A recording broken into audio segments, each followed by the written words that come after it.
జేమెన్స్ రాస్తున్న ప్రతి ఒక్కరికి all the best. And main మన ఎగ్జామ్ హాల్కి వెళ్ళేటప్పుడు తీసుకెళ్లాల్సింది ఒక ఆధార్ కార్డ్ ఒరిజినల్స్ పట్టుకెళ్ళండి, అండ్ 2 పాస్పోర్ట్ సైజ్ ఫోటోలు పట్టుకెళ్ళండి. మీ బాడీ పైన ఎటువంటి యాక్సెసరీస్ లేకుండా చూసుకోండి. అండ్ మెయిన్ హాల్ టికెట్ మీద మీరు స్టాంప్ వేసి అండ్ సైన్ పెట్టి ఫోటో అంటించి తీసుకెళ్ళండి, అయితే సరిపోతాయి మీకు.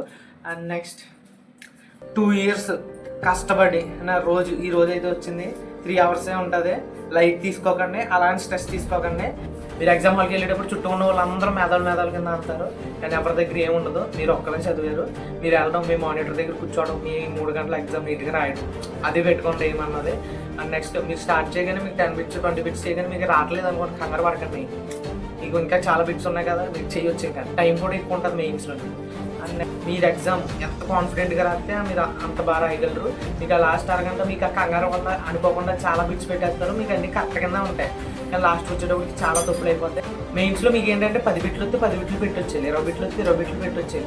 అలాగని మీరు చీట్ కోడ్స్ వాడేద్దాం, లేకపోతే అసలు ఏ పని చేయవు. మీరు ఎంత కాన్ఫిడెంట్గా పెడితే అయ్యే కరెక్ట్ అవుతాయి. మీరు స్టార్టింగ్ ఎంత పాజిటివ్ మైండ్తో స్టార్ట్ చేశారో ఎండింగ్ కూడా అంతే పాజిటివ్ మైండ్తో ఎండ్ చేయాలి. అందరూ ఆల్ ది బెస్ట్, అందరూ బాగా రాయండి.